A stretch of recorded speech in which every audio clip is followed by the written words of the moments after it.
First of all, I'd like to welcome the new members of the subcommittee, but the only new ones I could find are Mr. Herger and Ms. Brown-Waite. Welcome. And our new members have yet to arrive. Thank you for attending today, and join me in welcoming Glenn Hackbarth, Chairman of the Medicare Advisory Commission, affectionately known as MedPAC. Glenn's tenure as chairman is coming to a close later this year, although we're hopeful that there may be an opportunity to extend his tenure at least for another year, because I gather the plans to find a replacement have kind of fallen apart, and we could do a lot worse than having Glenn stay with us for a while.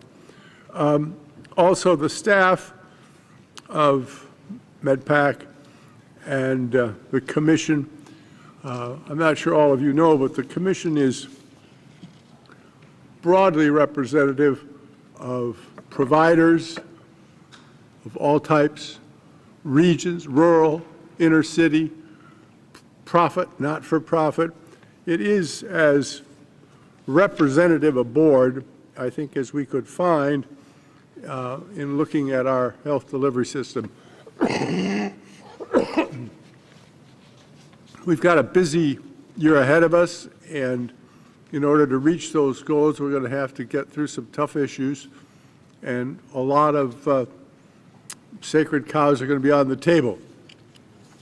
Many in the provider community will balk at some of MedPAC's recommendations, but too often we get twisted up in provider complaints that they can't, saying that they can't possibly sustain a market basket shave or a refinement in their payment systems.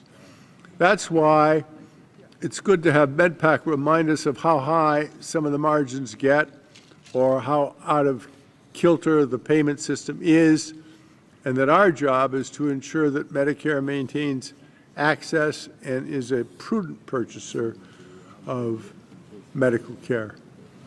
Improvements to Medicare and reforms to the program must be and will be part of this year's larger health reform agenda. If we're to improve the value for our health care dollar, we need to be smarter purchasers. And the delivery system reform begins here with a public health insurance program like Medicare. Medicare can't do the job on its own. We'll not get widespread delivery system changes if the private sector isn't pushed to modernize as well, which is another reason we need a public health insurance plan to compete with the private options in a reformed system. We have no system, no mechanism, really no authority to directly push the private sector to make delivery system changes or reforms and to address the rising costs, other than to lead by example in the public health insurance programs and require the private plans to compete. We can draw some lessons from the need for a public health insurance system with our experience from Medicare Part D, which has no public option and is generally a mess. I look forward to working with my colleagues here on the dais and getting input and advice from Mr. Hackbarth and the MedPAC staff, and I would yield to Mr. Herger for any comments he'd like to make.